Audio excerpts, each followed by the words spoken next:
sur une robe, sur une marinière, etc., etc. Maintenant, on va passer sur notre dernier pliage. Après notre prochaine émission, on va faire le coupe et on va continuer pour vous montrer d'autres façons de plier les vases. Maintenant, regardez bien, j'ai ça. Maintenant, je vais le plier par 2, comme ça, par 4 du moins. Regardez bien, je l'ai déjà plié comme ça.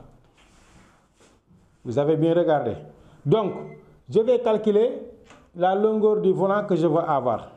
Exemple, si mon longueur volant est de 45 cm, c'est là. J'ai ici 45 cm. Regardez bien. Donc, je suis obligé d'avoir une panneau mondiale, comme vous pouvez l'entendre. Donc, je mesure ici mon tour de taille. Quand je le divise par 4, supposons que j'ai 22 cm.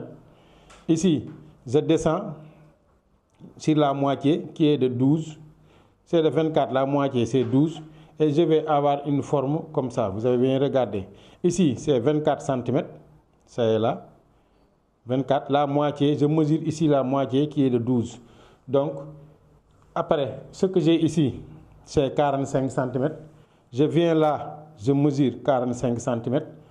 Et cette partie-là doit être aussi la même mesure, 45 cm. Maintenant, qu'est-ce que je vais faire? Je viens ici, je mesure 45 sur le milieu, comme vous le voyez. Là aussi, je mets 45 cm, comme vous le voyez. Et je vais commencer à faire des pointillés, comme ça. Vous avez, regardez-moi. Je viens là aussi, je mets des pointillés, comme ça. J'espère bien que vous avez regardé cette forme arrondie. C'est ça qu'on appelle le volant mondial. Ça, c'est le mondial, volant mondial, et je vais couper ici.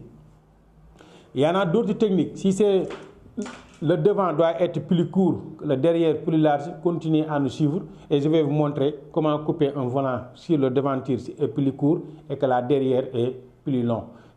Aussi, c'est valable pour le marinière, c'est valable pour les robes, c'est valable pour les manches. Donc, j'espère bien qu'aujourd'hui, je vous ai montré 3 façons types de plier le tissu pour faire un volant évasé.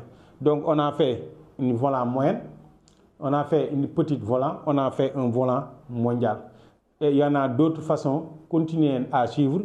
La prochaine fois, on va faire le traçage.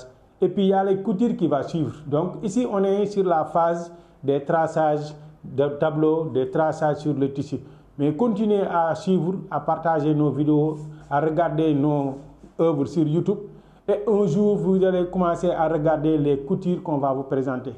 On va faire des coutures sur le wax, on va faire des coutures sur les chemises qu'on a